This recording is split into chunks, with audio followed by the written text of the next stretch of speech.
how does socio mobility, uh, how does that mesh with authenticity? And you kind of just said that it's much less about them meshing and much more about just changing the format that is applied there, right? Yeah, I think there's some meshing. I think it's so nuanced. I'm so fascinated with nuance. I think that's what I want to talk about in as I move forward in this work. Is there's so much nuance to people's stories. There's so much nuance to company culture. There's so much nuance to organizational.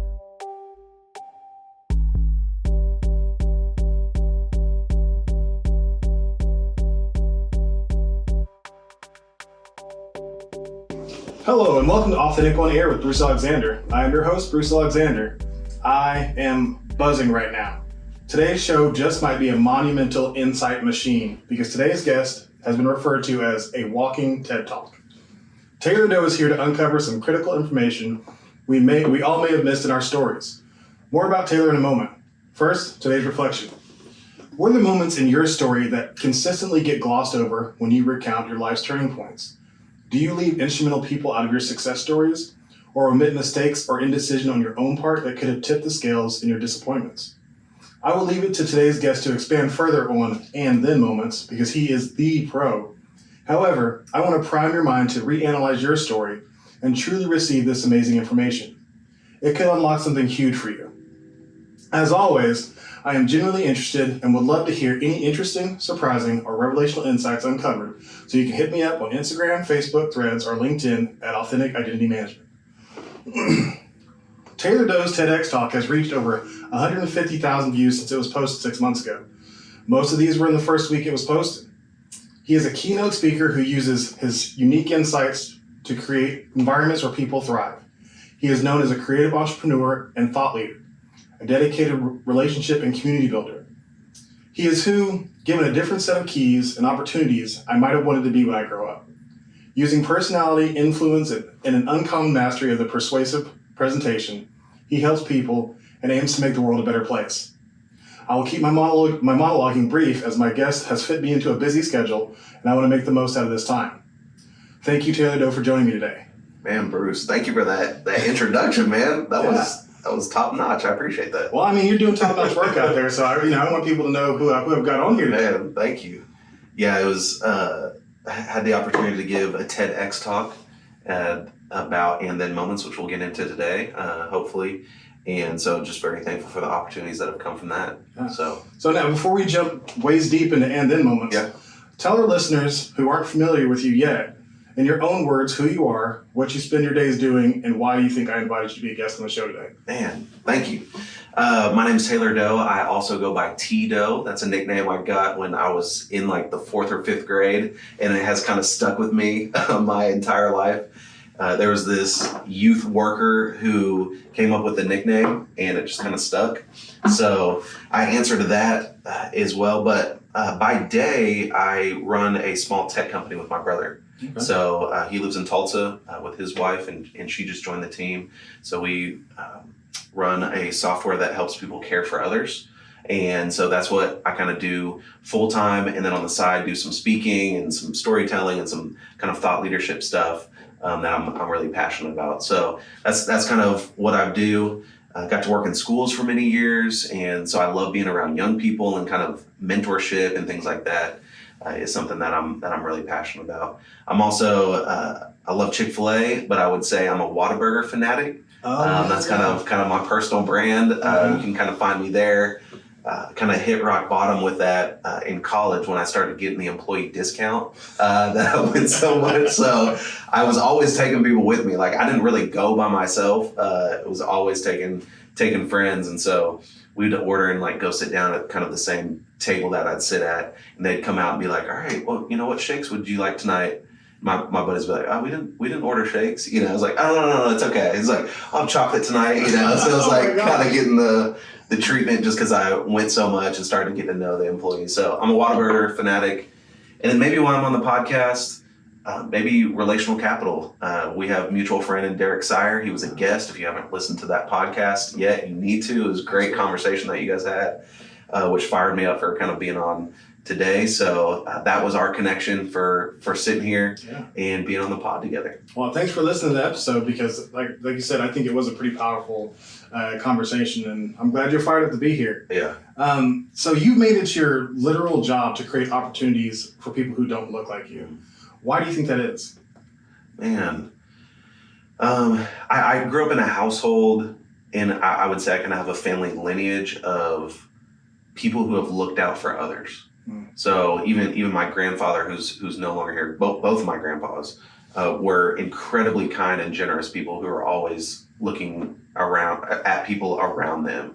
Even my grandmother is extremely hospitable and kind and welcoming and friendly and open door policy, at their home. So it was kind of just an ethos in our family to like, hey, people are welcome here. We look out for people who are overlooked, all of that. And so I would say that I had an advantage of just growing up in that environment. And so that trickled down to my parents as well. Like my dad's extremely gracious. He's super funny and witty. Like he's he's hilarious. So he's like great around people. Grew up watching him doing like the church announcements every Sunday, but like just putting in little jokes and things like that. So even kind of aspiring to like, man, I want a mic in my hand someday. Like I love the way that he tells stories in front of others and even at our house. And then my mom was a family practice doctor, physician for many years. She recently retired.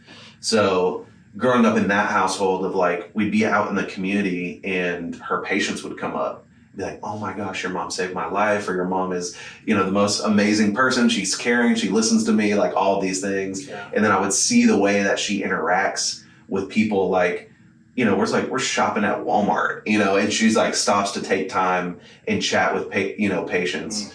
Or we get phone calls during dinner and someone's calling who has an emergency or has a question, and she's taking time to genuinely listen to them. And so I would say that it's not necessarily me, it's the environment that I grew up that said, hey, we value and care about people here. Right. And so that's where it kind of stemmed from. And I've been placed in opportunities that have allowed me to do that.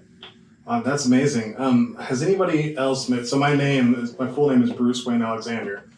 You know who that is, right? We're talking about Batman. We're talking about Batman. Okay. Has anybody else made the correlation between you and Batman?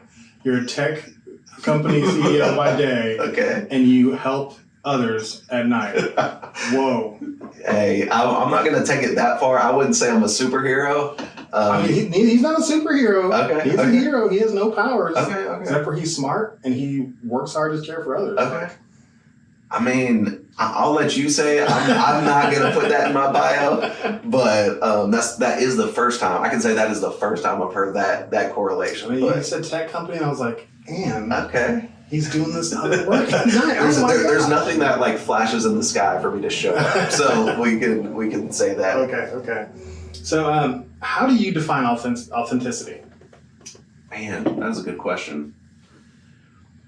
I would define it in definitely this context of being truthful in all areas, and so I'll just kind of keep it short in that regard. But when I think of an authentic person, I think of someone who has nothing to hide. I think of humility, because I think it takes a level of humility to be authentic and tell your full parts of your story. And so those are words that kind of come to mind when you say authentic is humility, is truthfulness, is integrity. And so that's another reason why like I'm kind of drawn to your podcast, right? Is like authentic on air, which is even kind of a level of invitation to say, hey, even when it's hard to kind of tell your story publicly, that's what this podcast is doing. I've created a safe space on this pod to be able to share those stories that we don't often tell.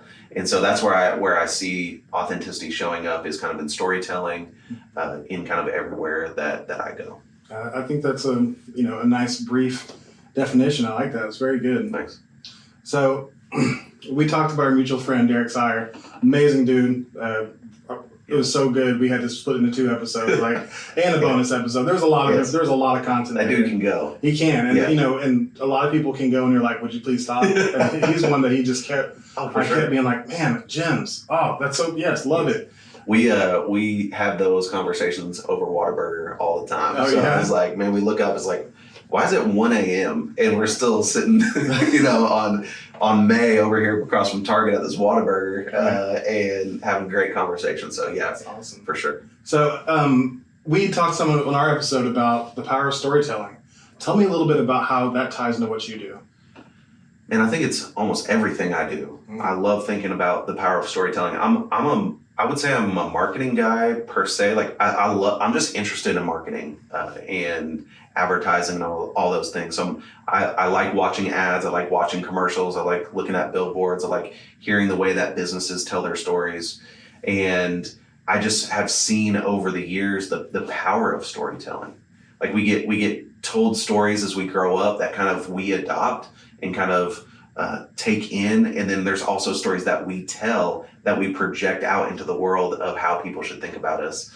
And so I'm really fascinated about those stories. A story that I have been fascinated with in the past decade, several years at least, is the story of the American dream and kind of America, right? This story that we've told and we continue to tell about how people succeed in America, and in the story behind that, where that shows up in commercials or family stories or politicians or presidents, or it shows up in all different areas. Kind of this idea of what America is, and the story that undergirds that is what I'm been really fascinated with. Interesting. What have you found as you dug into that? Man, I think the baseline is America is known for being the land of opportunity, right? It's like, hey, you come or you're born here and you work hard enough, you can be whatever you want to be. It's kind of the short version of, it's kind of the short story of America, right? The land of opportunity. You can have whatever you want. You just have to work hard enough for it. Yeah, you're going to face challenges, pull yourself up by your bootstraps, but this is America. You can be whatever you want to be. Well, and that's one side of the story. In one of your presentations, you talk about keys and how the American dream is there for everyone, but it's how it's achieved is different. Tell me a little bit about keys. Yeah, for sure. And so that story has fascinated me about how we tell different parts of kind of the American dream and success. For the last decade, I've got to work on the east side of Oklahoma City and got to move there. And so I get to have conversations with young people a lot about the future and their goals and what they want to do and opportunity. And also I get to have conversations because I run in kind of different networks that are similar to that in other parts of the city, or kind of reflecting on my own story.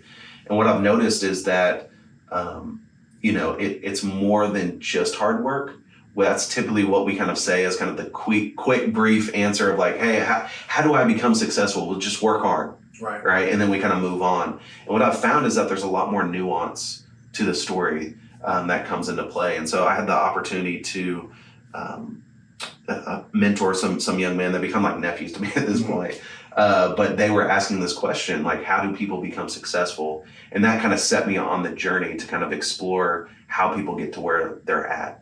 So I did kind of a series of interviews via Zoom and in person and in phone, asking people about their stories of success. And what I kind of kept hearing was this idea of hard work. Everyone said, man, I worked hard and, I got this great job at this PR firm. And so what I kept hearing in these interviews was hard work, but there was something that was more fascinating that showed up. And it was this phrase that everyone said, and it was, and then. And we use this word to kind of transition in our stories. And actually that phrase kind of disguises or kind of overshadows some of the nuance in our stories about how we get to where we're at. And so what kept showing up was kind of how relationships unlocked opportunities. And so I'd ask a little bit more about their story. Well, how did you get that job at that PR firm? Oh, well, this guy that I was dating in college, his dad was the general manager at that PR firm, right? And so I kind of say, oh, well, that person was a key to unlock that opportunity for you to have that job at that PR firm. Or, and then I won this award for this music video that I made. Well, how did you learn how to make music videos?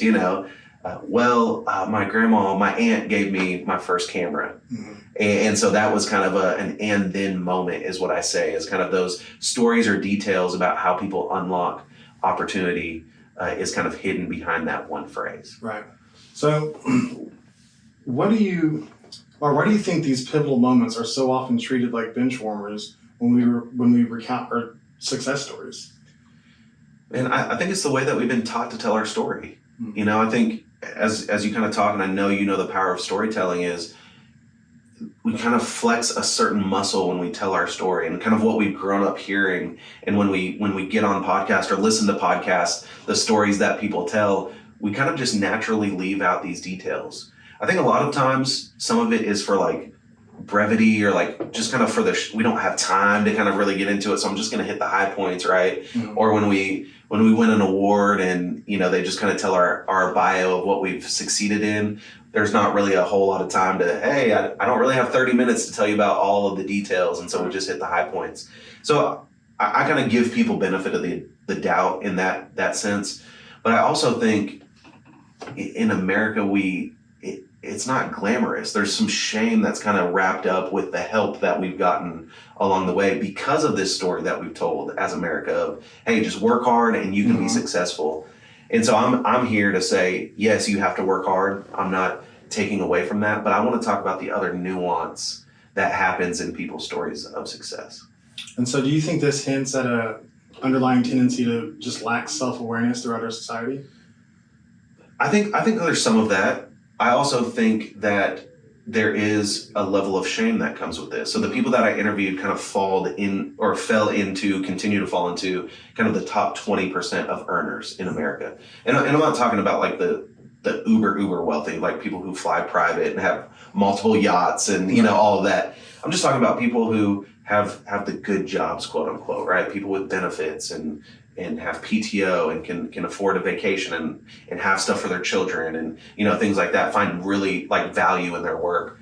And so what I've found is that as people started sharing their stories like really candidly with me, was that there was some underlying shame that they got this help along the way. Mm-hmm. I interviewed this guy who had this passion to kind of work on Capitol Hill in DC. And so he went to law school. He was kind of in these leadership roles. And so he graduates and he submits a resume to the senator. And his dad's like, hey, man, I actually know this senator. You want me to make a call? And this guy's like, no, like, I got this. Mm-hmm. Submits his resume, crickets. Right. So he's like, maybe they didn't get it. It's like, so let me send this back. Right. It's like, my resume's looking real good, leadership positions, all this, crickets. So he finally goes back to his dad and it's like, hey, can you make this call? So his dad makes the call. The next day, this guy gets a call. Hey, man, we're looking forward to having you, in DC. We even want to pay you. Here's what we pay. And we'd love to have you come up, in a month from now. So he gets there and gets taken out to lunch the first day by one of his coworkers.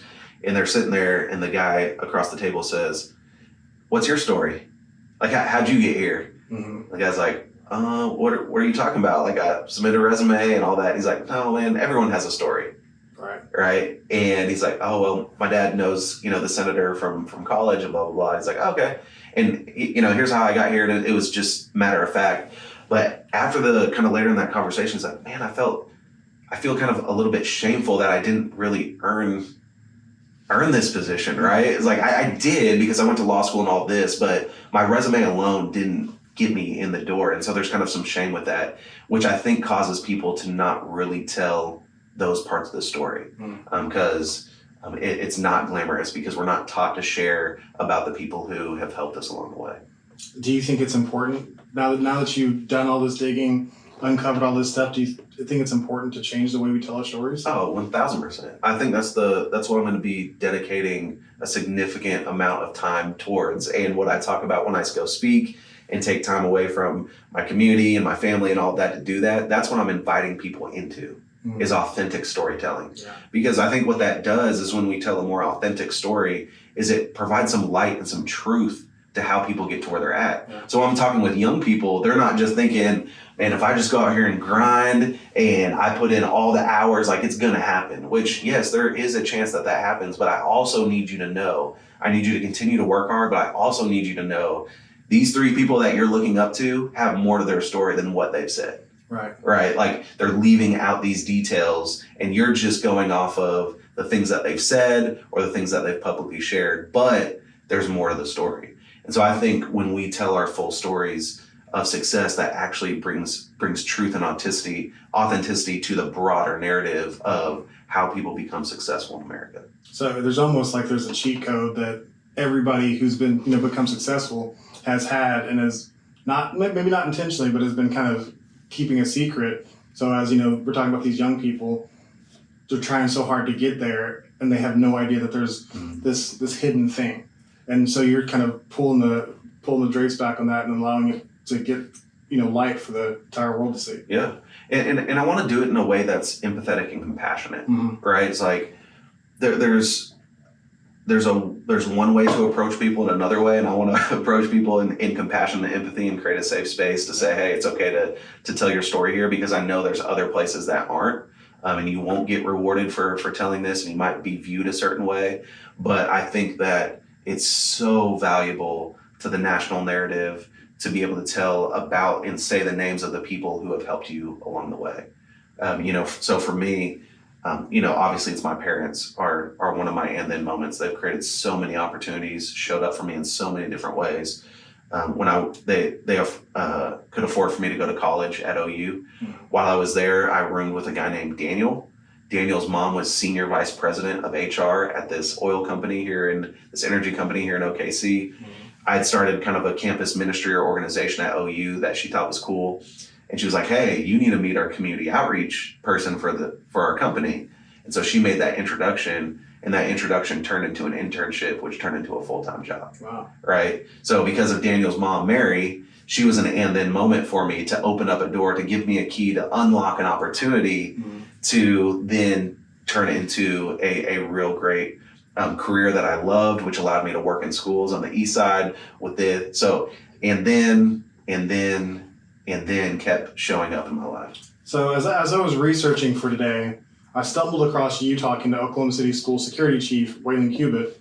Okay. You guys had a interesting conversation on YouTube. Yes. But you mentioned that you had turned down at least one previous TED Talk before this one. What is the and then for your TED Talk? Yeah, great.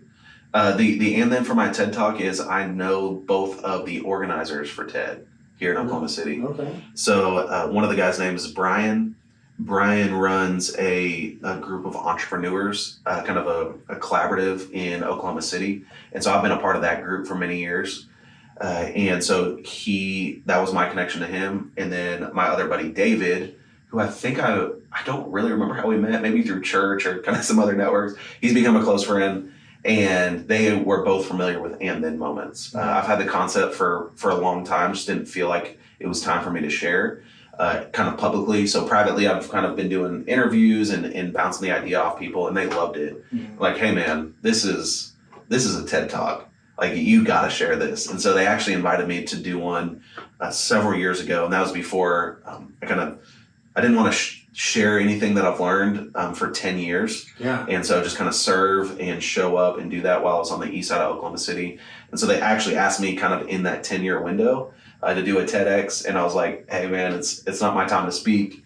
And so I turned that opportunity down. And then last year, the opportunity came back up, and that was kind of outside the window. So felt kind of the opportunity feel okay in that moment, and said yes to it. And that's how I had the opportunity to be on stage. So it was definitely through relationships that got me on the stage to be able to share that story. 10 years is a long time. What made you decide that? Just tell us more about 10 years. Yeah. So I actually read this book when I first started working in schools that kind of shaped me. And I don't typically read the preface of a book, but in the preface, it was talking about the author who's done a lot of community work. And it said that John Perkins kind of ministered and served in obscurity for a decade before anyone knew his name. And when I read that, I was like, I want to be that guy. Wow. And so I underlined it, dated it, and was like, okay, like this is a decade, here we go. And so just kept showing up in schools, building relationships with students and families, started showing up to basketball games and football games, and started getting invited to birthday parties and and cookouts and playing dominoes and just hanging out and doing the thing and building relationships and just learning. And so did that and continue to do that, but hit the 10-year mark and was like, okay, I feel like I have these relationships. People in my life were like pushing me at this point. I was like, maybe, and it's time for you to share. So you have this idea that we think can move people, and it's sticky and all of that. So do your thing. And so kind of got that permission, and that's where I said yes to the TED Talk. So during that 10 years, you were doing a Valentine's Day project with some of the young boys you talked about earlier. Tell us about that. Yeah, man, it's actually been longer than 10 now. So that started when I was a sophomore in college. Okay. And so on Valentine's Day, all my buddies were like taking out their significant others on dates, and I'm incredibly single, right? And so I was like, man, what do you do on Valentine's Day? And one answer is like, you go to Whataburger, right? And so that's what we did. But while I was there, I was like, man, I want to do something kind for someone tonight. So I was with one of my buddies, and we went and bought cards and chocolates and roses and delivered them to all the fast food restaurants in Norman on Valentine's Day. Just to say like, hey, thank you for what you do first, but we also like just want to say happy Valentine's Day. We're thinking about you. We care about you.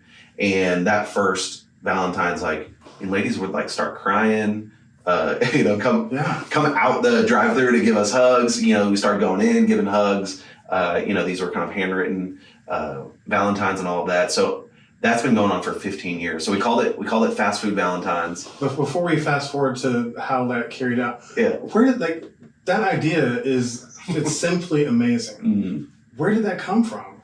Man, my older sister and I have had conversations just about unique ways to care for people. Mm-hmm. And so that was kind of birthed from our conversation there. Also on campus, I started an organization that intentionally tried to serve people in unique ways. I think there's something about the small things that you do that I try to do every single day that will never be seen, and I will do that.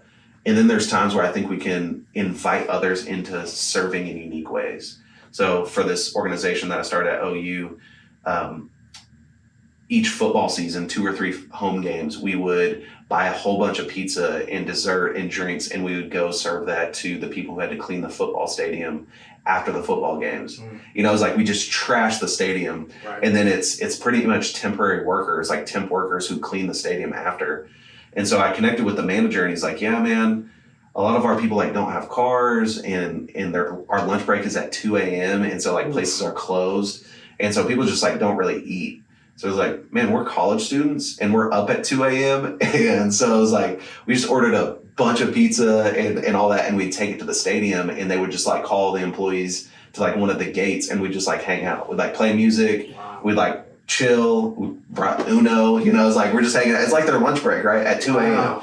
And so it had to be Pizza Planet, right? Yeah, Pizza. Oh, the only one that's open. Right, exactly. You already know. So we're like kind of supporting local business, all that stuff. Anyway, it's just a chance to build connection, right? Okay. Another thing we did was senior citizen prom. So we went to the senior citizen home, and we dress up in suits and ties, and the ladies would dress up, and then all of the people who lived there would come, and we'd play the best hits of the 50s and 60s, and we'd dance. We'd crown a senior prom king and queen every year. And so it's just kind of unique ways to serve. And so Fast Food Valentines became one of those things, and over the years has just kind of grown, built momentum. Different groups have done it. We have a logo, we have branded postcards that we actually do like handwritten cards on now. And so it's really been cool to kind of see that grow. Do you chronicle that anywhere? Yeah, we have a website. fastfoodvday.com, and then we're on social a little bit with that, just kind of sharing the story. But I feel like that would be a very big YouTube channel of just following people doing that. Like I love the videos where somebody just pulls up in the drive-thru and hands the person cash, and they're like, "Oh, thank you," because really see somebody's day surprisingly not day, their whole life changed by a moment. Yeah. And it's just because it's so unexpected, and it's completely unselfish. Yeah. That you're doing it. And I think it's awesome. So tell us a little bit more about who you're doing it with now. Yeah. So it was fun. A quick story before that is, so we, when it kind of moved to Oklahoma City, started hitting the kind of same spots. We actually do it in Midwest City. There's kind of a strip of fast food restaurants there. And for a few years we'd see this, like some of the same people, right? Mm-hmm. And one of the years we come in, one of the ladies starts like tearing up, and she's like, I knew you would be back. I knew you'd be back. Like, I hoped you'd come back, Mm-hmm. you know? And so it was really cool to like be able to just show up and like be expected, because we're never expected. Right. Like, because there's like new workers, and it's like, who are these people, you know? And so to be like expected and be able to show up and like she remember us and us remember her and like and all of that. Anyway, back in 2016, like I said, I was working in schools and kind of had a core group of guys that I was just spending time with.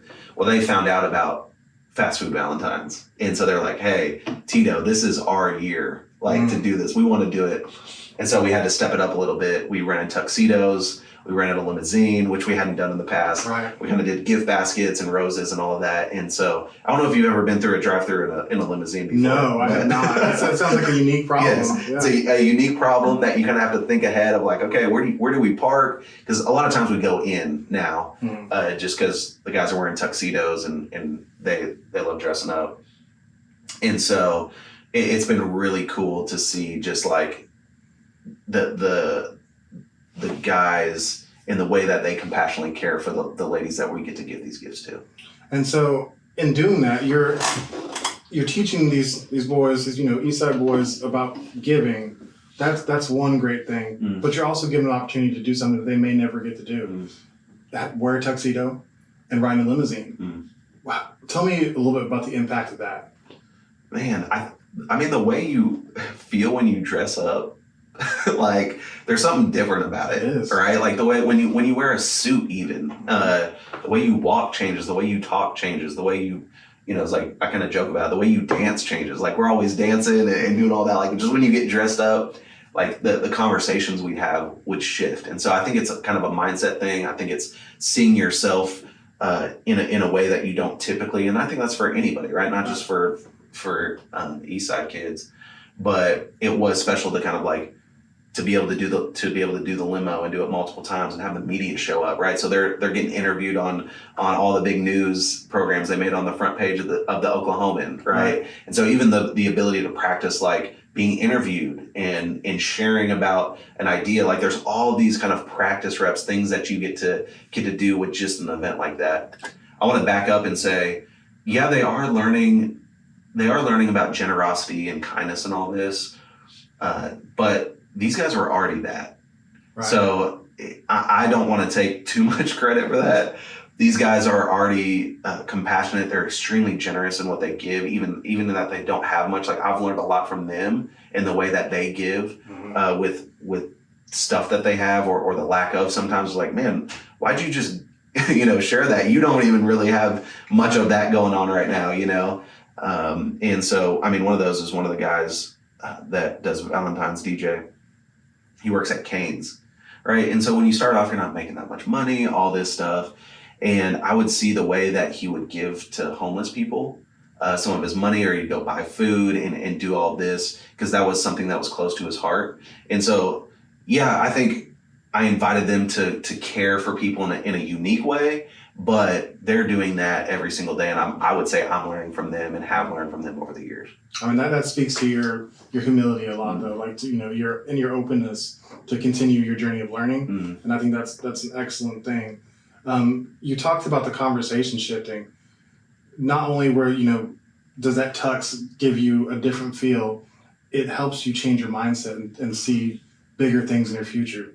Tell me about what those conversations were like. I mean, that's what stemmed this conversation that we're having today is the tuxedo, I would say. Right. Because DJ in the back of that limousine asked me the question that triggered the research that allowed me to kind of stumble on and find this nuance of and then moments.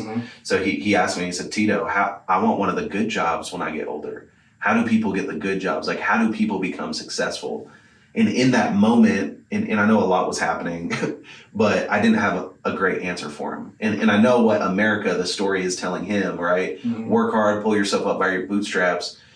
And I couldn't say that in the moment. I knew my story was more nuanced than that. Right. And so I want to be authentic in the way that I tell him how I think people become successful. So that's really what jump-started this whole thing was like, okay, I'm going to do interviews now and interview people about their success stories and try to find some commonalities and all this, so I can go back to DJ and say, hey, here's what I found. Like, let's have a conversation about this, right?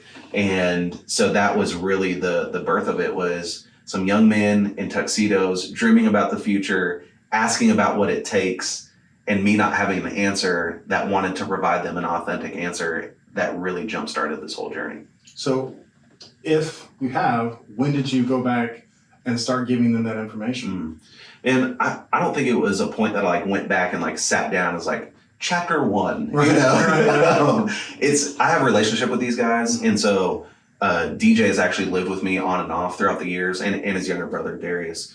But he lived with me his senior year. He went to Douglas and was valedictorian and all that. He lived with me his senior year. And so he was actually hearing these interviews as I was doing them, right? So I'm taking phone calls in the car. He's with me. I'm at home doing Zoom calls, and he, gets home from school, and I'm like on a call, and he'll just sit there, right? And so he's listening to these stories. And so, and then Jeremiah and Zamari and Cruz, like I have relationships with them. So I would say it's kind of an evolutionary, like it's been a process of unpacking this together. So they have kind of seen and kind of been able to be able to make these connections in their mind as we're going.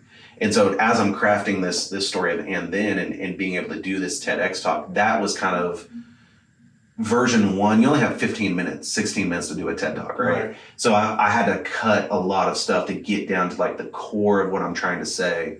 And I took the angle of like, how do people get the good jobs, right? There's a lot of different and then moments that happen in our lives. It might not be someone who gives us a job or unlocks a door to a job, but it might be a mentor or someone who came into our life and was like, hey man, I see this in you, and you don't even see it in yourself, and that unlocks something, right? And so those are also and then moments. I just didn't get to talk about that in detail in the TED Talk. I took one angle.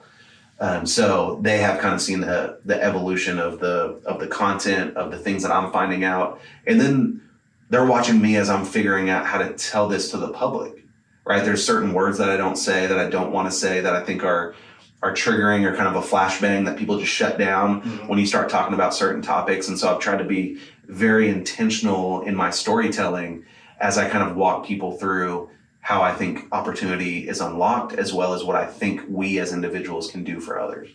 So they were kind of I don't want to say guinea pigs, they were kind of the prototype clients for what you do now with and then, and that's help people and businesses convert their and then moments into success, right? Yeah, I would say that. I would say that my target audience, I have multiple audiences. I have multiple versions of and then, right? But one that I'm really passionate about is people who hold the keys, like people who hold the opportunity, who decide kind of who gets to come in, who's out. They're the opportunity holders. And so I'm really interested in speaking with those people to try to introduce a new framework to say, hey, I want you to reflect on your story, because I think when we reflect on our and then moments, there's a level of humility that comes from that, right? Because it says, oh, I actually didn't do this all on my own. Yes, I worked hard. Yes, I faced challenges. Yes, I had things happen to me. But if it wasn't for Joe, Mary, these people, like I wouldn't be where I'm at today.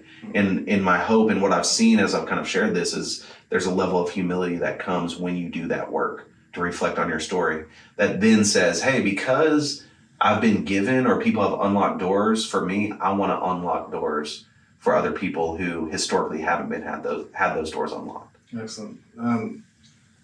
So talking about that first group of people, what are some of the benefits you think that they walk away with after having worked with you? Man, I think some of the things would be like I said, humility, gratitude. I mean, people get it. I've been fortunate to be able to do some breakout sessions and speak in different places in a few different cities and stuff. And the response I'm getting has been humbling for me, even like people getting emotional about their stories, right? Like people will come up and say, man, I reflected on names that I haven't thought about in decades, right? Like it makes me want to write a thank you card, or like call or send a text, or like really like just say thank you to these people. And so that's been one one outcome that has happened of sharing and then moments with different audiences is kind of that level of humility and gratitude that comes from that. I think the second outcome is this idea of action. Like, hey, I want to unlock opportunities for others. I want to be a little bit more strategic on how I do that for more people. And so it's kind of turned into a strategy session where it's like, okay, well, how do we do this in your context? Because it looks different, right? You run an advertising agency, okay? Or you run a services company, or you run a concrete company, or whatever it might be. Like, your context for unlocking opportunity for people looks different. And so that's been another outcome from it, from being able to share and then moments. I think that's absolutely great.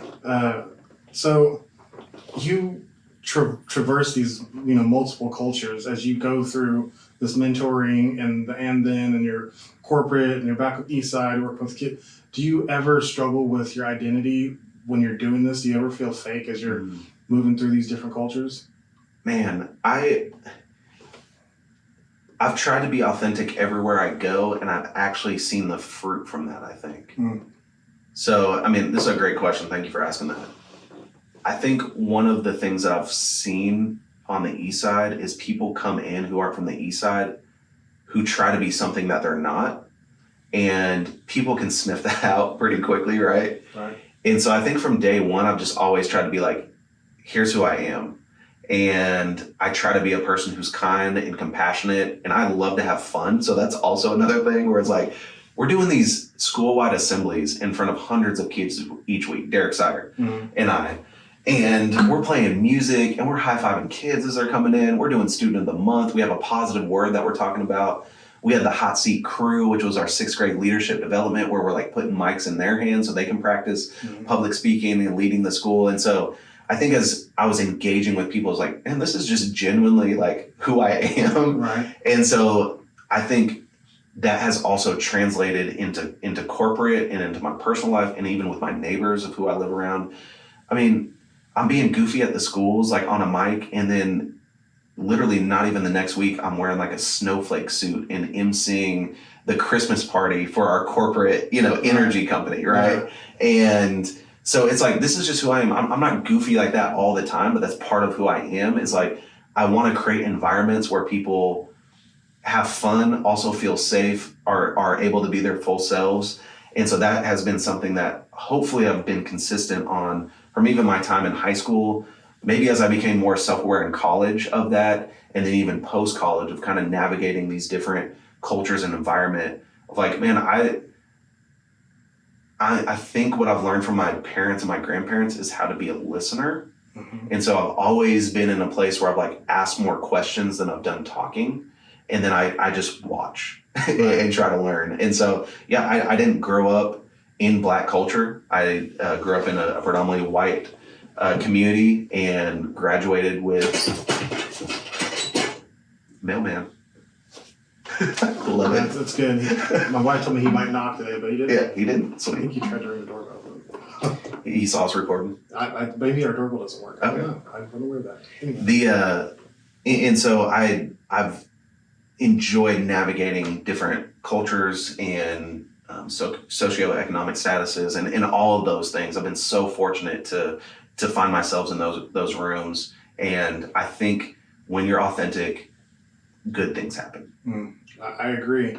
But the confidence to do that it doesn't come so easy to everyone. Do you think that the comfort that you have was kind of built into you early you've talked a lot about your parents and your grandparents. Do you think that is the key there? Yeah, that for sure. There's another concept that I didn't get to talk about in the TEDx talk was this idea of practice reps.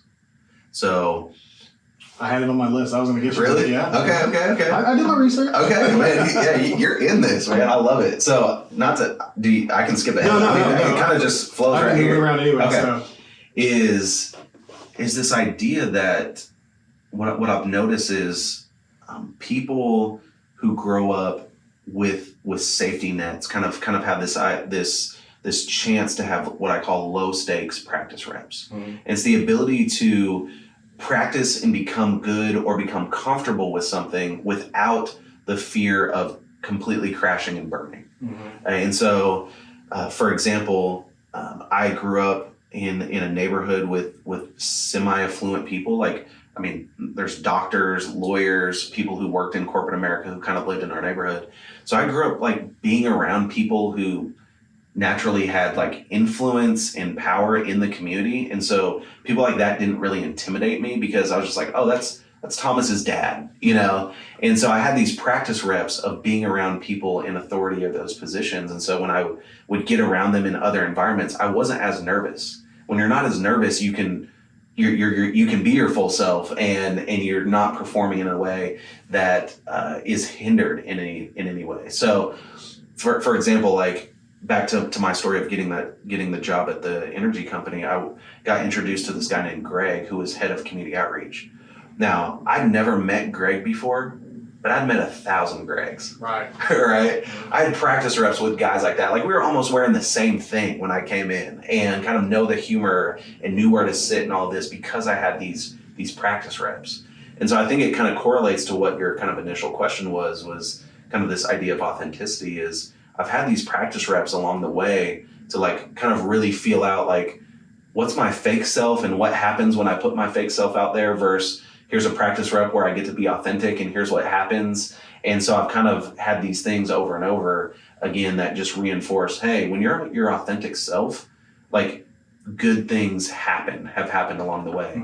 And as well as seeing my parents be authentic and my grandparents, all of that, like you said, there has been that ethos in my house in the household that I grew up to be that. So you talked about you sat down with 1,000 Gregs. You were wearing what Greg. So what about somebody who doesn't wear what a Greg wears? Does feels very different than a Greg? Yep. How do you think they authentically navigate that situation and still get the get? Yep, 1,000%.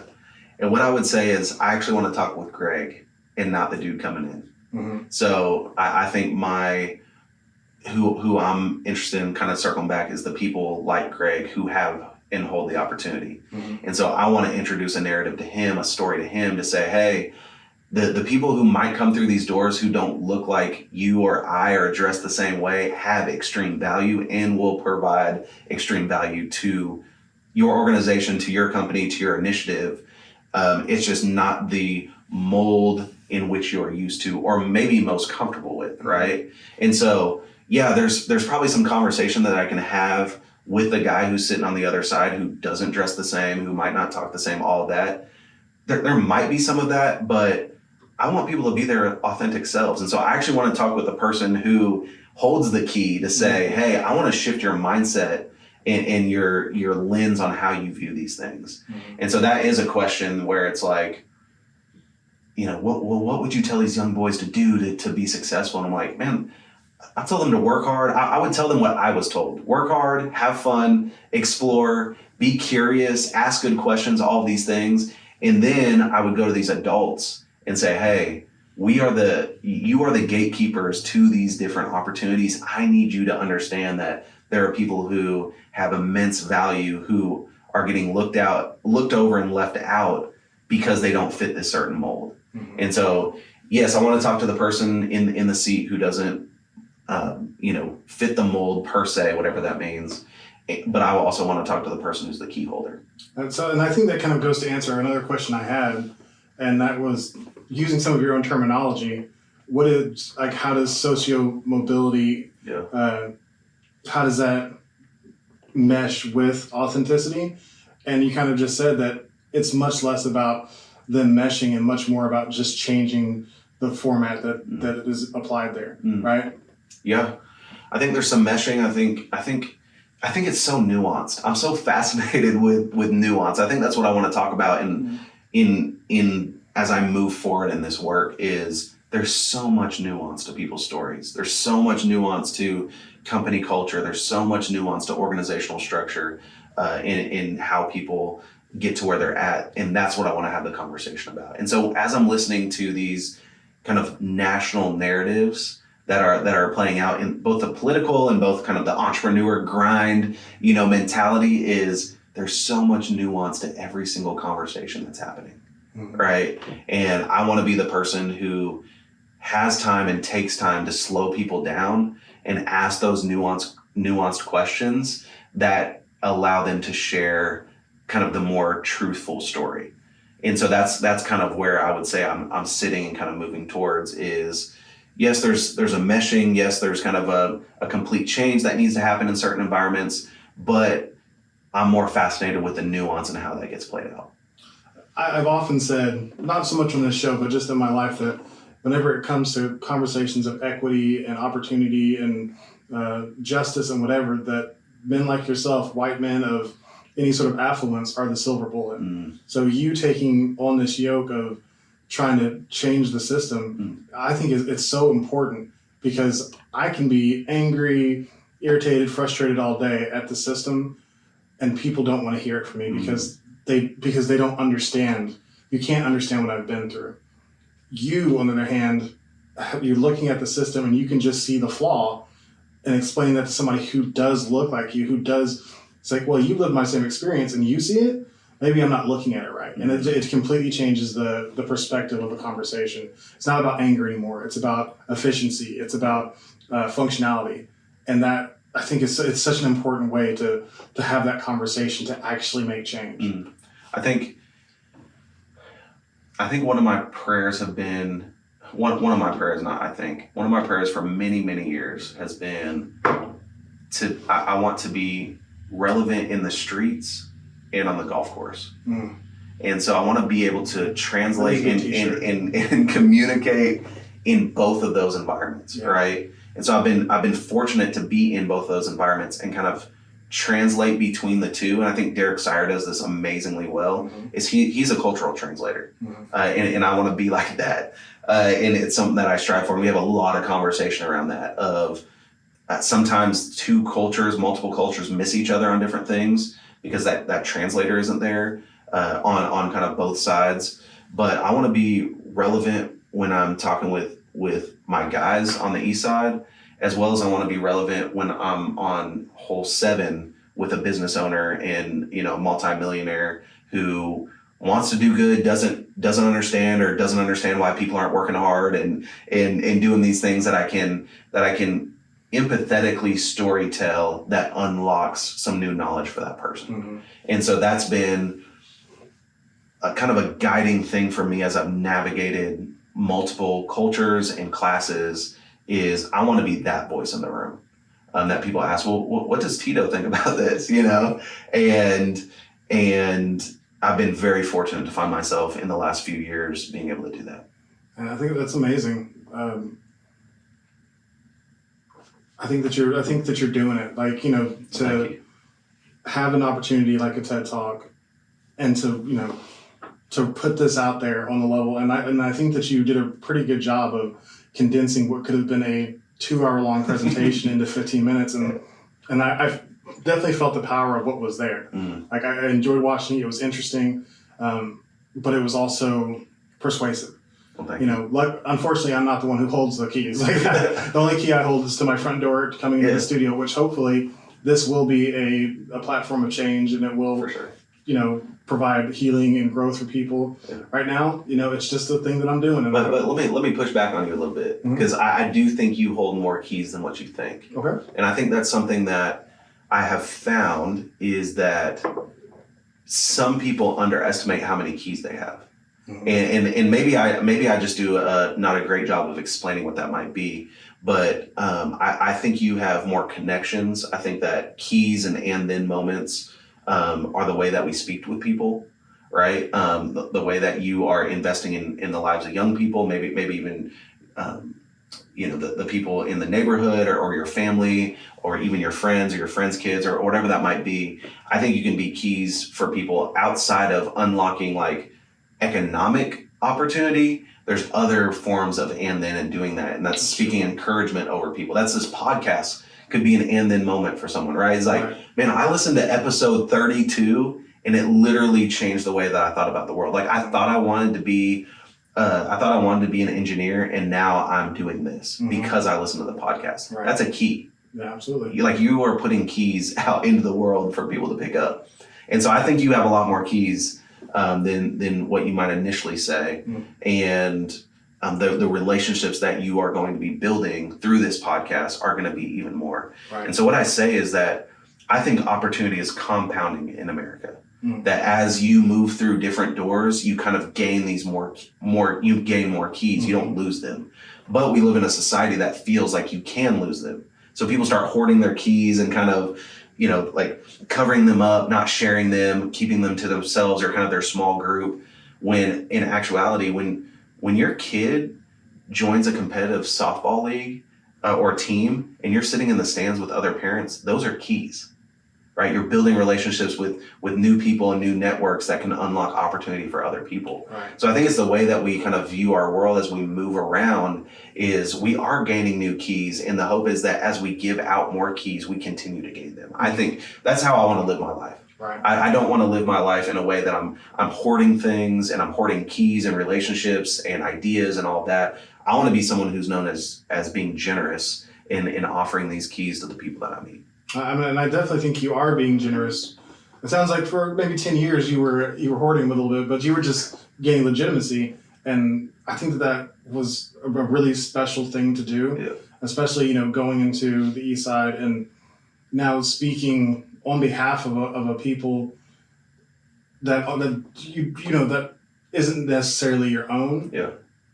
But you're doing an amazing thing in doing it. And if you'd have just come in and done that, like, after spending 30 days, then you wouldn't have actually understood, like you talked about, the nuance. For sure. And I think you understand East Side culture better than I do. I'm Black, but I don't live on the East Side. I've never lived on the East Side. Yep. I've worked over there some, been over there, eaten over there, Sure. but I'm not entrenched in it. So you have a really good understanding of that. And I think that is really, the fact that you did your research is going to serve you so well as you move through this next phase. Your presentation was really good. You talked some about your dad being a natural presenter and you saying, because of the way he was, I want a mic in my hand at some point. What else happened between then and now to make that skill really flourish? I can take you back to 5th grade. Okay. So let's go. I think it started in multiple ways. I remember, and I think there's a picture of me. We had this it's actually before 5th grade. This story actually just, you jogged my memory. So both of my grandfathers were pastors. And so naturally I just think like that has kind of been in our family of communicators in that regard. But I remember we got this little toy that was a microphone and it was like a tape player. And so you could like kind of a karaoke machine. It wasn't that, but it was kind of like that. And I remember setting up, we had these cardboard brick things and I set them up as chairs and I put stuffed animals in there. And then I was on the mic, right? As a young kid, like preaching or speaking to my audience. And so I can remember kind of that being the first thing, like, man, hearing your voice through like a speaker is really interesting, right? And so just kind of being drawn to that a little bit. And then having the opportunity to do school announcements in elementary school. Something as small as like, all I did was say what was in the cafeteria for lunch, right? We have corn dog, we got corn dogs, we got ketchup, we got brownies, and we have green stuff bar, the salad, right? And milk. And even with that, it was like, man, this is a practice rep for me, like speaking into something and for other people to hear it. Yeah. And so what the story I was originally going to tell was there's this initiative, probably international at this point, called See You at the Pole. And essentially it's a group of people or students who meet at the flagpole once a year maybe, and they do like a little program and a prayer and all that. Well, my 5th grade year, the last year at the elementary school, I led that initiative. Well, my dad helped me craft the script for that morning. He was the one who came and helped set up we had this little like guitar amp thing with a microphone. And so we set that up and we had the script. And so I did the intro and then turned it over to my friend Kate, who then turned it over to Jeff. And then I came back on the mic, like even learning at that young age of a practice rep of like, how do you do an assembly essentially, right? And so fast forward to high school, was in student council, so was able to kind of lead in that regard. And then college, started that campus organization where I got to lead in that way. And then kind of last thing, got that job through a relationship at that energy company, and they paid me to be in schools on the east side. And guess what? We were doing school-wide assemblies. So I knew how to create a script, a run of show for the morning. Hey, we have 28 minutes to do an assembly with a 2-minute close and all this. Like, how are we going to script this out? And I didn't really think about it until you reflect, but I was like, I did this when I was in 5th grade for a see you at the pole thing. And so then that makes me think, how many of these practice reps and environments can we put young people in to get those practice reps? And so that's why we created the hot seat crew. The hot seat was the assemblies that we do. We created the hot seat crew, and that was our 6th graders. It was like, here's a mic, here's how we do the scripts, here's your responsibility, here's how we high five kids. And we've seen a few of those students go on and become public speakers and lead in certain ways. And then there's others who are like, I hate doing that, right? There's some of this where you exploring, right? It's like, man, I actually don't enjoy doing this. And so then that's time for another opportunity for you, another practice rep for you to explore something different. So that's kind of the long-winded version of how I kind of found my passion to be able to storytell in a more public way. Even though I do it a lot privately, there is a desire to I enjoy crafting stories from a stage, not for the limelight, but I just love the ability to spread an idea to multiple people at once. So I'm somebody who enjoys the same thing, but occasionally, imposter syndrome creeps in, and I'm like, why am I up here talking to people? Why should they listen to me? Everybody knows that I'm just a person who has no idea what's going on either. Does the fact that you've been doing it from such an early age so often, does that mitigate that some, or is it still there for you? I would say it mitigates it a lot. And yeah, of course, I think imposter syndrome shows up in a lot of different ways. I think it affects people differently, but I've always been naturally an optimistic person. And so I think that has helped in kind of my self-confidence a little bit of saying, okay, the self-talk I do is pretty positive. That's happening in my head, right? That I try to push back that imposter syndrome, right? Hey, this is a unique idea. This is something that you can look back and I can think of positive conversations that I've had that I try to channel before I get up that help me kind of mitigate that imposter syndrome. And so those are some of my strategies. I'm not a professional on knowing how to mitigate or become, kind of overcoming imposter syndrome. I'm sure you could have someone on the podcast who does that, but that's just kind of my little hack of over the years of kind of positive self-talk that says, hey, you've got some wins along the way, that you can do this, all of that. Those were some of the things that I was telling myself before the TEDx talk was, hey, this is a unique idea. You've already practiced it with friends and family. They love it. You're going out here to a crowd that is kind of home field advantage. I'm in Oklahoma City, have a lot of friends here. So go do your thing, right? And then stepped out there and hopefully delivered a powerful talk. You definitely did. Do you have any other tips just for presenting for people who either don't feel like they're great at it or don't like it? So some of my things, I was actually just thinking about this the other day, was mitigate the unknowns. So I think what can provide some anxiety as a speaker is the unknowns.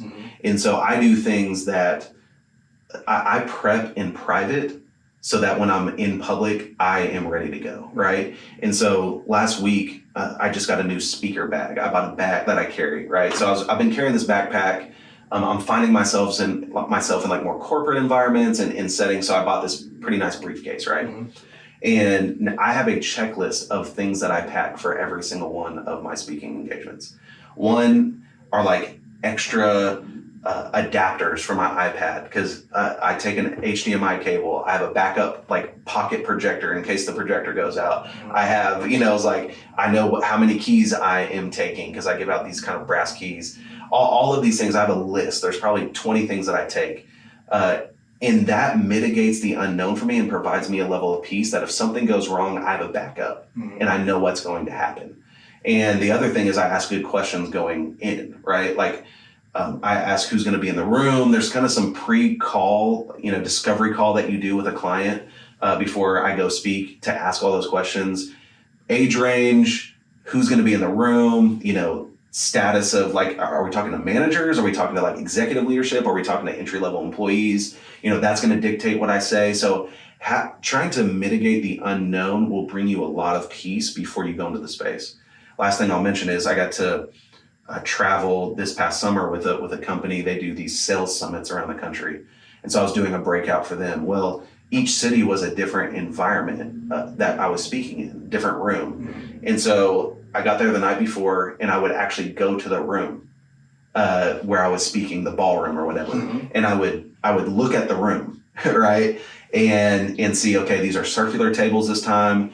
They're 8 tops, so there's eight seats around. So when I count out my cards that I'm going to put on each table, I do that the night before. So I'm not doing it the morning of, right before. So like I said, I do a lot of prep in private that mitigate any anxiety in the morning that would come from that. Absolutely. So that would be one of my tips or hacks is over prepare, especially in the early days as you're getting these early opportunities to speak and kind of practice your craft, is to over prepare in private.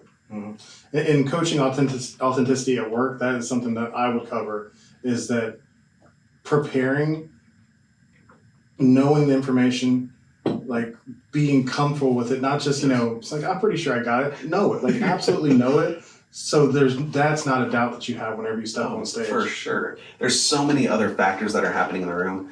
I want to be so comfortable with my content that I can be in tune with the audience. Absolutely. Right? So there's that hack where it's like, I never give a talk for the first time when I'm standing in front of people. Right. Like, you don't know how many times I've gone through my slides. I'm a very slide heavy speaker. I'm a visual storyteller.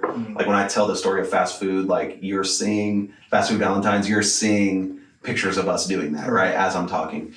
And so I have given this talk in my head. I've spoken it out loud. I've done it before I get on stage. And that's another thing that I feel more comfortable with my content, which allows me to then connect with the room. So I can see where people are like, or like shaking their head in certain spots. So I'm making mental notes as I'm speaking to say, okay, this resonated, or I need to sit here longer than what I did because people are connecting with that. Or I can tell people are checking out during this spot, so I need to change something. Absolutely. You're not able to do that as a speaker if you don't know your content. You're so worried about the next slide and what you're going to say and the story that you're going to tell that you don't have the capacity in your mind to be in tune with the room. Absolutely. And that came up during these breakouts that I did for that company, was like people are getting emotional in different parts of the room, like at different tables. And if I wasn't in tune, like if I didn't know my content enough and I was just trying to go through this, I wouldn't have spotted that out enough to be able to slow down. And so I needed to slow down and create a little bit more space for those people in the room. And like I said, if I didn't know my content like I do, I probably could have missed that and not had that level of connection with the audience. I mean, you could have missed a conversion. For sure. Whatever the conversion you're looking to make is, that right there is the potential for it. Yep. Speaking of getting emotional, when you made your TED Talk, there was a moment, maybe 2 moments in which 1,000 moments in which it was obvious that you were starting to. It was starting to get to you as you were talking about the content that's so close to your heart. Can you tell us a little bit about that? For sure. I think I tear up every single time I speak still. So, in probably almost every podcast, but it's still, it is something that I'm still so passionate about, and it hasn't gotten old to me and any of that. And so I think it's something that as people tell their authentic stories, there's a level of emotion and emotional connection that happens that I'm just an emotional person in general. I'll tear up, I'll cry at commercials, right? You catch me, you catch me with the right commercial, I'm like, I'm done, right? And so I don't try to hide that or anything. And so as people share their stories, like I get emotional as they get emotional. But for the TED Talk, dude, I was on the cusp. Like, I mean, you'll hear my voice crack, I think 2 or 3 times in that, in a way that's like, that's me like choking back tears. One, this is me. There's a lot of emotion behind that TED Talk because that was my first time publicly sharing in that big of a way, right? So there was a lot of emotion around that. The other thing that was triggering that emotion was the hums or the amens in the room. And so people validating their agreement with what was being said, like you're kind of taking me back to that moment right now, validating some of these ideas, and especially from people that I like want to honor the most in the room. And so those were things, it's like one of my good friends, Lee, could hear him in the back. All right, Tito. Mm-hmm. And sorry. And so having those people in the room meant so much to me. That TEDx talk would not have been if those people weren't in the room that day. Mm-hmm. Like there was a shift in the room that I felt, and it 1,000% was based on the audience. Mm-hmm. Oh, 1,000%. So besides the people, those people that you knew, Mm-hmm. who else was in the room? Like who came to this TEDx talk? Man, I mean, my family's there. So having them, I told them, don't sit in my sight. Like I cannot see you during in the sides or the back. Exactly. And so then the night before, we actually got to get up on stage and kind of see what the room was like. We had the mic, once again, practice rep. Hey, this is what your voice is going to sound like. This is where the confidence monitor is, all this stuff. So I knew what I was going to be able to see and what I couldn't. So I was like, my mom asked me, hey, where do you want us? And I was like, I need you all over here, And so Demarion was there, who I talk about. I had a mother that I'm very close with, her family. She actually works at a kind of a cell phone shop on the east side, and knew that she wasn't going to be able to get off. Like her employer wouldn't let her get off or something like this. So she said that she was going to a doctor's appointment. And so half of that breaks my heart of like, you work at a job that's just like, so there's no flexibility at all, that you can't even take a lunch break to come to this. Right. This was so important for you that you were going to make a way to be there. Mm-hmm. So having her there was super big. There was multiple families kind of supporting me. And then other people that I've just been doing the work with for a long time. So they like know my heart, right? Mm-hmm. And so having those people who kind of genuinely know me was so impactful to have there. So I would say I had an unfair advantage. It felt like home court. Being able to do that TEDx talk, so that energy was there, and you kind of see that through the video a little bit. So I was so thankful. It was such an amazing day. I got off the stage and I started like weeping. Like that's when all the emotion hit, like that I was holding back. And so the guy who I didn't know was taking my mic off. He's like, "You okay, man?" And I'm just like, I'm crying and getting off the stage and kind of taking the side hallway.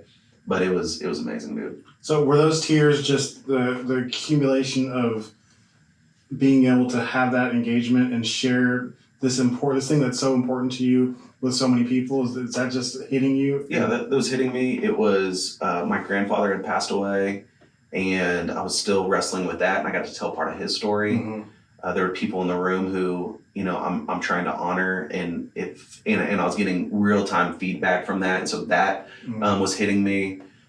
Just the emotional release of being done after doing a TEDx talk, right? Like there's some of that where like your shoulders just drop and you're like, man, I've been thinking about this for months and crafting this talk for months, and now it's done. And so some of that definitely played into it. So that's kind of the behind the scenes of the TED experience. I haven't really got to talk about that much, but that's really, really what it was. I'm really fascinated with the whole TED Talk experience. Yeah. I spent some time as a public educator for the fire department. I enjoyed that part of the job. It was really enriching to me. So the idea of doing it on that level is really interesting to me. And so hearing your take of all of it is, I think is really interesting. But I won't go too deep into it because I'm kind of nerd about it. No, I love hearing that. That might be for another episode. But I would love to. If you'd be willing, I'd love to hear a few of your and then moments. Sure. Maybe some people that you can kind of think back on who might. I didn't realize this, but as I've been doing this podcast, I've been kind of digging through some of those and then moments because they're people that I'm calling to come on the show. Mm-hmm.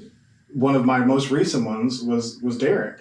Having the conversations with him, I met him for the fire department, thinking that we were going to work together and this thing didn't work out. Yeah. But I really wanted to have him in my circle because he just his attitude and everything. And he was totally good with that. And whenever we sat down, he's like, what can I do for you? How can I help you? And just having somebody ask me that for one that was an and then moment. It was like, I've never had somebody ask me that and just, with no. And he's genuine about it. Yeah, they're totally genuine. Yeah. I was like, I want to learn from your failures. I want to. You are doing something that I want to do. You've started your own business. You support your family. Yes. You're doing what I want to do. But I want to get there faster. Can you tell me what went wrong and how to avoid that? And he's like, yeah, we can talk about that. So we sat down for 2 hours on 2 separate occasions and just talked about failures. Love it. And he was, super vulnerable with me. And that was a big moment for getting to this place right now. I'm still working on this phase, obviously, but before that, Peter Evans was another and then moment. And he's in, Peter? Yep. Peter's going to be on tomorrow. Okay. So I'm recording with him tomorrow. And he was, as I had started my fundraising journey for the nonprofit I was managing for the fire department, early on, I met with him and he put faith in me and said, I believe in you. Mm. And I was like, I don't even know what I'm doing yet. And he's like, you're going to do great at this. And I believe in you and I'm willing to put whatever I can into it to help you. And that was a huge moment. Even though I thought I would end up doing that for so long, it didn't work out that way. It helped me grow so much in believing that I am somebody. Yes. Even if I don't know exactly what that is yet, I am going to be somebody, and I'm good enough as is. When I was working in a world where everybody told me that I wasn't. So it was a huge moment. Yes, and even that, man, is like so powerful. I mean, just even hearing the way you say that, like Peter being an and then moment, just by the words he chose to use in that moment, and kept showing up, right? Mm-hmm. And said, hey, I'll leverage my relationships, any of the knowledge I have. That's definitely an and then moment. He didn't get you a job. No. That's right. Like that's not that key that we kind of talk about. He gave you another key in the sense of encouragement, empowerment, all of that. He did actually try to, he got the Southern Chamber to offer me a board seat. And that was my first opportunity to do that. And I had to turn it down because the fire department told me I wasn't ready for it. Mm. Even though, once again, he saw it in me.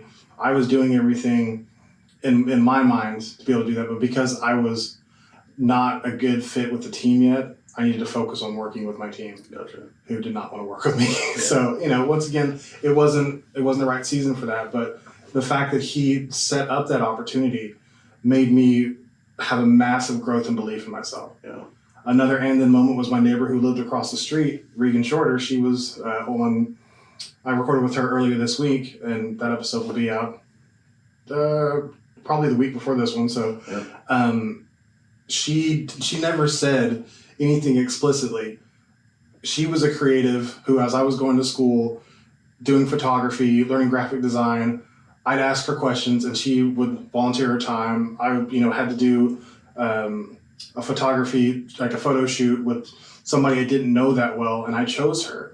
And she was she offered her time up, was really free and just so supportive. And then from then on, I went to her with everything I could think of, and she always showed up and was always, so giving. And she's a content creator, and she gave me this light stand. She gave me a couple other things that were for, content creation. And at the time I had no idea. It was a bunch of just tiny little things that whenever I was writing the script for the show, I was like, holy crap, she is an and then moment. And I did not realize that outside of my own family, she has invested the most time out of anybody that I know in me being more successful. I was like, and I had totally glossed over this person as a monumental moment in my story. This show, I hope it's, is valuable for other people, but for me, it has been so valuable already in really highlighting important moments in my story and giving myself, not just myself, but the others a chance to hear how I appreciate them. In the intro, I try to let them know, like, hey, this is how you affected me. This is what you did to change my life. And I want people to hear that, because a lot of times those and then moments they go unpraised. Oh. And I don't want that for the people who've changed the momentum of my life. And that's been the fascinating thing as I've got to share this idea is I never have enough time, right? It's like, oh, you have a 50-minute keynote, you have a 75-minute breakout, 90-minute, whatever it might be. is like, as you start unpacking these things, and you just said it, like, I hadn't even thought about the weight and it's like how much influence. You start unpacking those things and it just starts to unravel, right? Like yarn, you have yarn up on the thing right here. Yeah. It's literally like that, right? It's like unpack. Well, how did I meet her? Right? Well, I was at school. Well, how did I get there? Right? Oh, well, I got a car and my parents might have helped me, or I worked, but I worked for this guy. It's like you start unraveling your story, and it's hard to do that in a setting where it's like a keynote or like a short breakout. Like people can identify one or two people pretty quickly, but what I'm really inviting people to do is say, hey, take some time and actually start unraveling this. And you'll see how many people have shown up, across the board in different ways that you might have not seen before we had this conversation. Absolutely. So what I'll say in encouragement to you, bro, like the average podcast produces like 2 episodes. Really? Have you seen this research? No. Yeah, the average podcast globally makes like 2 episodes. What? Yeah, you have to look this up. And so you're like killing the game. You're in like the top, I don't know what percentage, I'm not going to quote it on here. Right. You'll be able to find it. But bro, you already done it. I never would have guessed. Yes. And I've thought, so I had Regina Joy, you know her as well. Yep. I had her on, and she had not started doing her podcast yet. It's out now. Yes. But I was concerned that she was going to be a person who, despite being so capable at everything, she was going to let the doing it get in the way. It's like podcast, you just do it. Yeah. You put it out there and hopefully people are going to enjoy it. But if you don't do it, then it's never going to be out there. For sure. And so for me, it was me and my wife had a conversation. We were trying to figure out how to like take my business out to the next level. And she kind of mentioned podcasting. And then once we decided on it, 3 days later, I was recording my first episode. Yeah. And it's just because it felt like a natural fit. Everybody I've talked to says that it's a good fit for me. Yeah. I really enjoy it. Like, I really enjoy deep conversations. I really enjoy helping people. It's combining so many of I like tech. I like being a producer. I like all this stuff. Yeah. So I feel like God has kind of put everything in order for me and prepared me for this situation. Yeah. And I feel like I'm finally, like I told Derek, I feel like I'm finally living the moment. I'm actually here, and I'm saying, like, I feel like I'm doing the thing right now. The thing that I'm going to talk about in 10 years that I did, I realize it's happening. Yeah. I've never been that before. Yep. So, I mean, hearing that 2 episodes is and what I would say is, and encourage, in more out of a nerdy way, is to document these and then moments along the way. I think it's easier to document them as you're going than try to reflect. One, I just have a terrible memory. So all these speaking things that I'm doing, I have this kind of spreadsheet database thing that I'm keeping up. I have all these different kind of data points that I'm tracking in there, right? The name of the organization, the event, how many people, did I give out keys, did I not, did we do a worksheet, not, all these things. I have a column in there on how I met them, like how the deal came, right? So I'm able to look back when someone comes to me and says, man, how'd you do this? How'd you make this money? How'd you grow the speaking business? How do you do all this? I'm able to go back and say, here is the blueprint. I knew Sasha because I went to college with her. We had a few classes, and then she worked at this big company in the training and development department, heard my TED Talk, and was like, hey, you need to come speak for us. And that was my first big paid gig, was through a college friend. Wow. Right? Like, I will not be the person who's like, man, I did it all on my own. I'm out here grinding, and which I'm working hard, right? Right. But I ain't doing this on my own.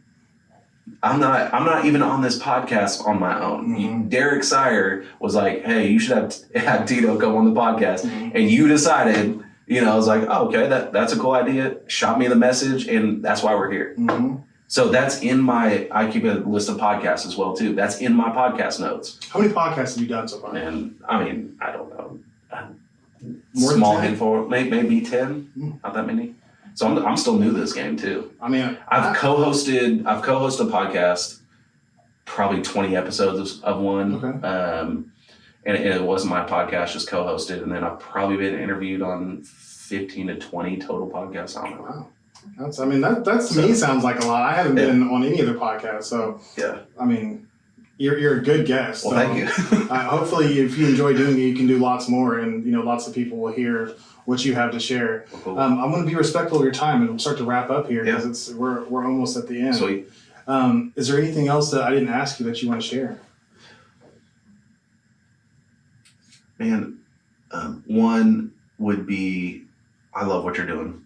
I think authentic on air, just having authenticity in the title, like, speaks a lot about you and what you're kind of going for. And so when Derek kind of told me about it, I was like, oh yeah, like, I can already tell I'm going to be in line with this dude because he's about authentic storytelling. So I think the thing for listeners that I leave with is, like, process your story and tell the details. Yeah. I don't want I don't have any children yet, but I don't want my kids thinking that I did it all alone. Mm-hmm. And so my challenge would be, hey, as you're even telling your family story of how you got to where you're at, let your kids know the names of people who have helped you along the way. Like that's important. And if you happen to watch the TEDx talk, I do talk about one of my grandpa's and then moments. Mm-hmm. And he never said the name of the person. Like, I did this research, and he wasn't intentionally leaving that out. Right. It was just the way that we've been kind of taught to tell our stories. And so this is me inviting your listeners to say, hey, as you're telling your story to your kids of success or what you've done, like, make sure you're telling them the details and that they know the names of the people who have helped you along the way. That's amazing.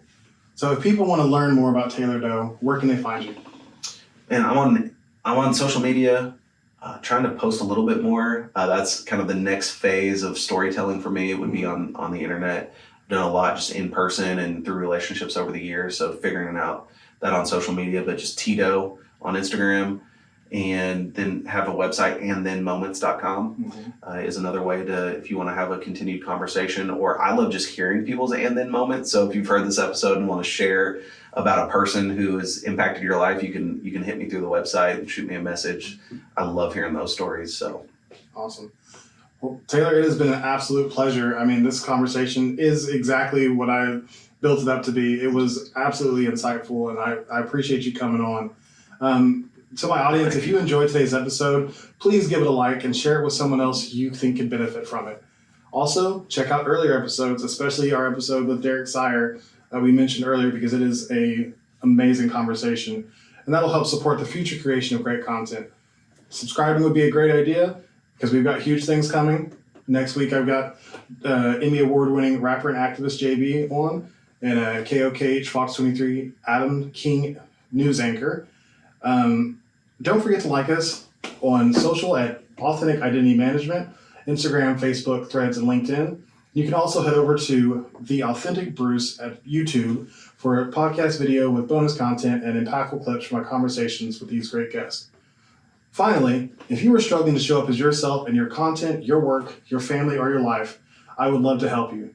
Authentic Identity Management does identity coaching to help you align yourself with the identity you share with the world. It is exhausting to live someone else's life. Live authentically and access the potential that belongs only to you.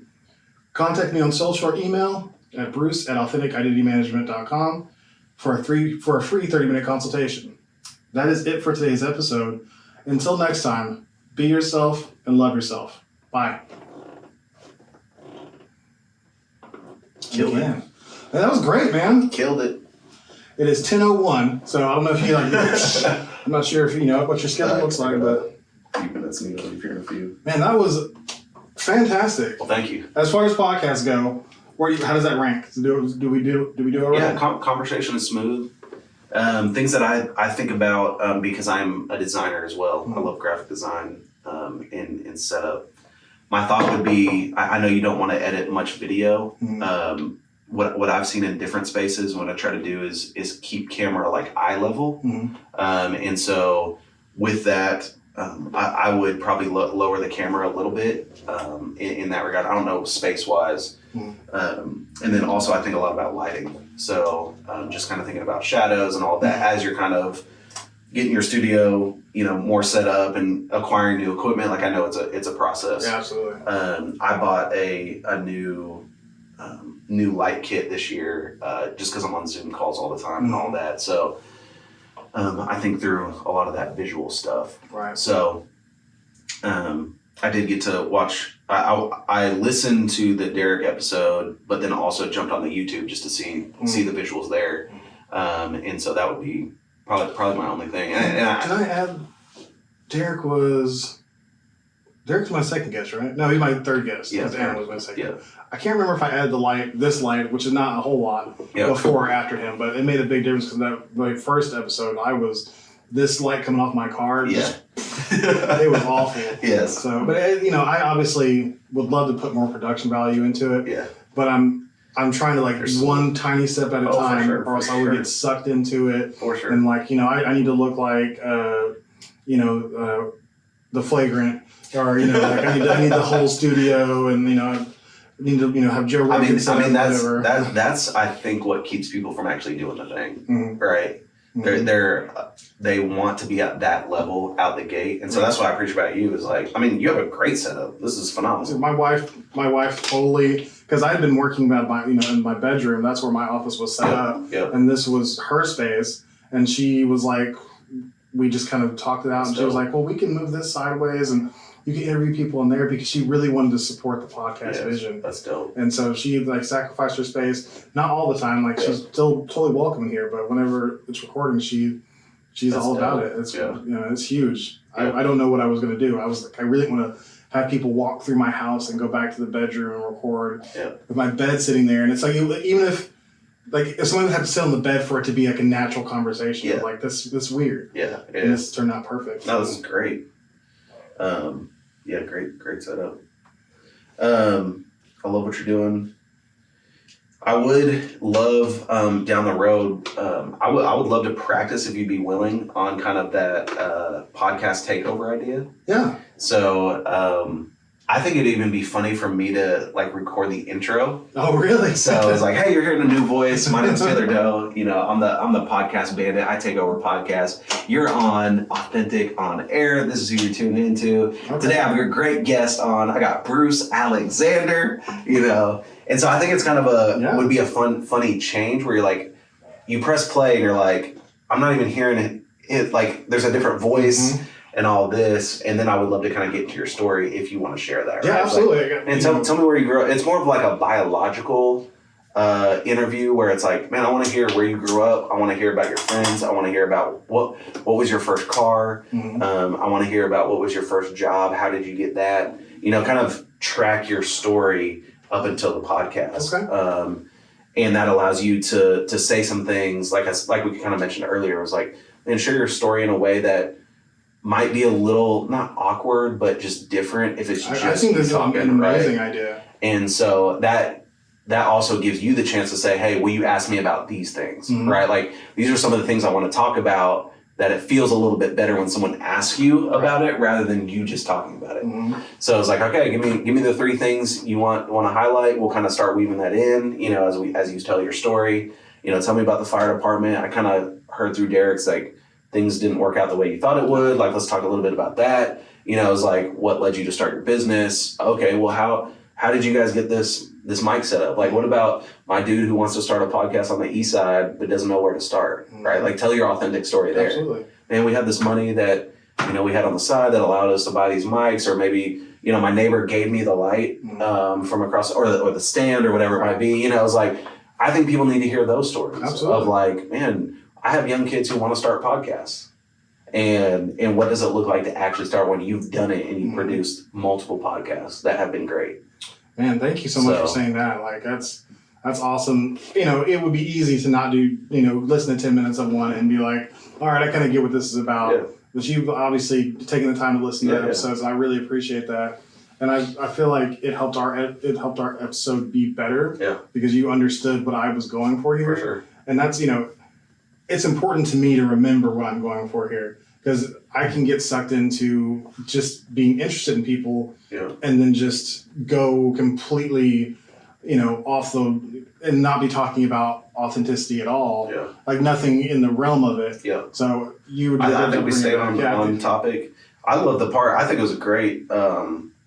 about even giving tips, like practical tips for speakers, right? Of like, you're giving people nuggets that might change the way they do stuff. And I really do. I want to add value to the market so people want to listen. Yeah. I mean, of course, I want to get some clients out of this eventually. Yeah, totally. But really, I want to have a good podcast. Like, I really do want to have a podcast that helps people be better.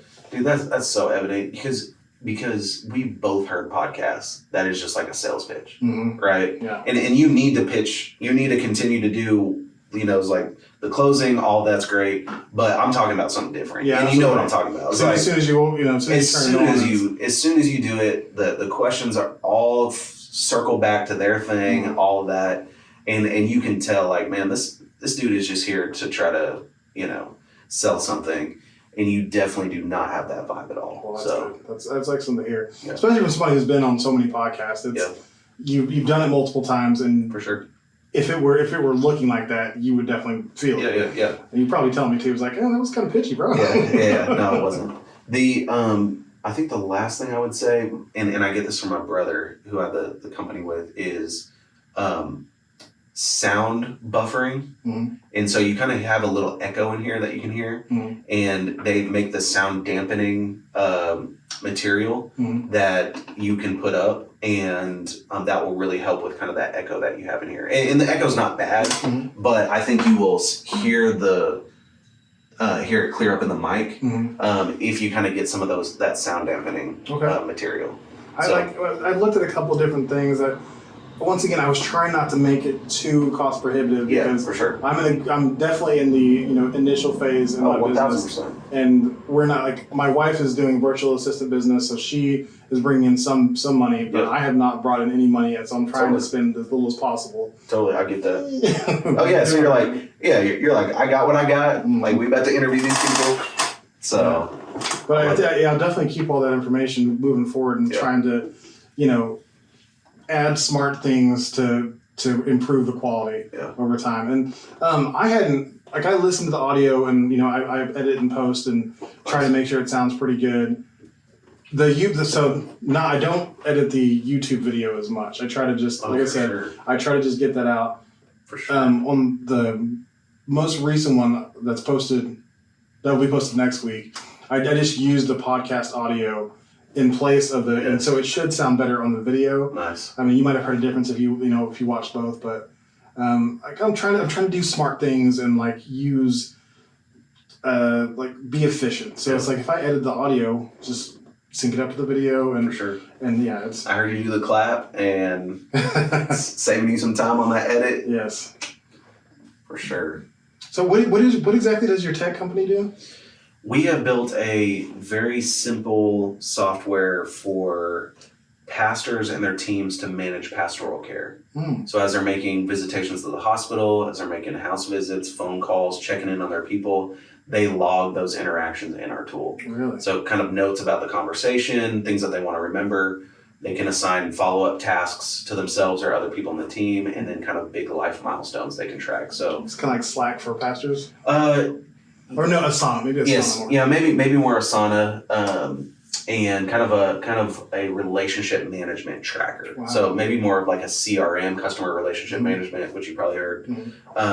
More of that system, but very, very simple. I mean, most pastors are not going to want to get into too much of the deep tech stuff. So how did that idea come up?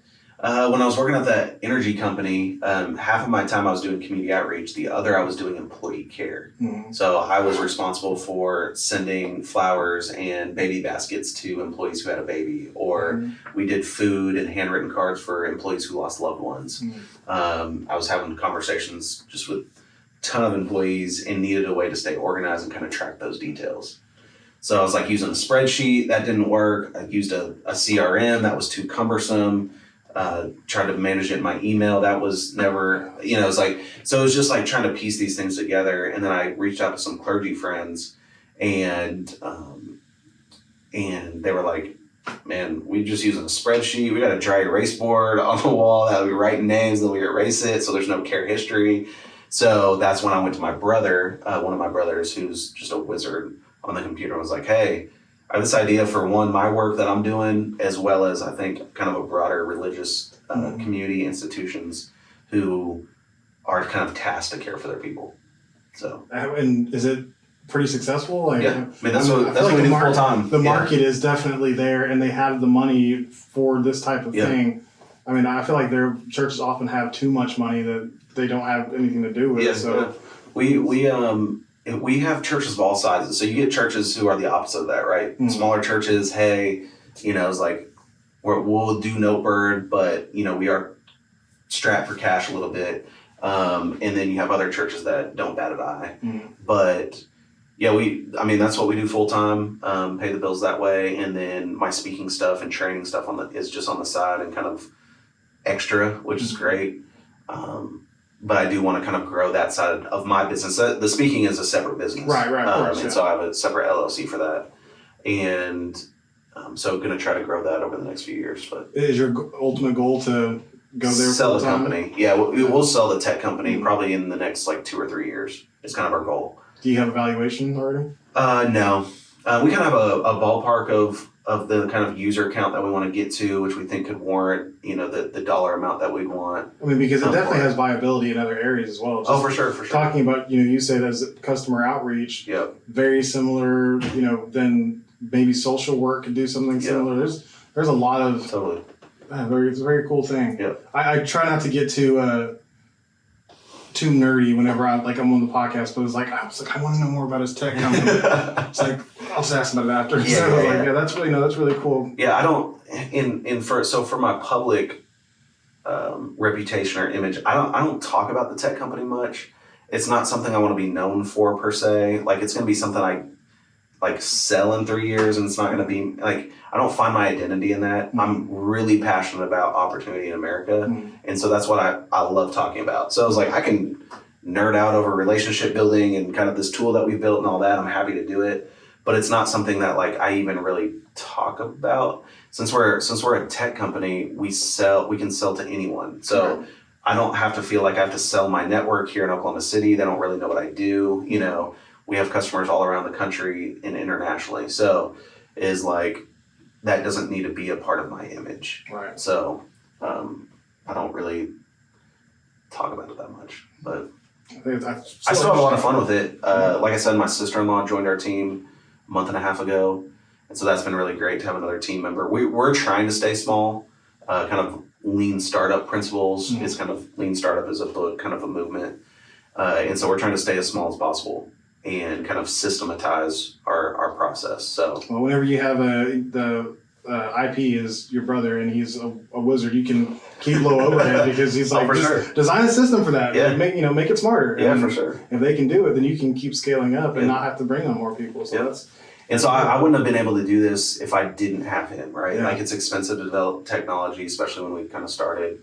And so having a co-founder, and he's part owner of the business, and someone that I 100% trust was a game changer. Mm-hmm. So, that's it. And so back up his and then moment. We lived in a house where my parents, invested in us in ways to try new things. My parents bought him a laptop when he was in like middle school, and he started just pecking away at that. Mm-hmm. Like we grew up with a computer in the house, so it was like, but we were playing like games on it. It was like right. an old Mac, mm-hmm. But Chris was just so fascinated with it.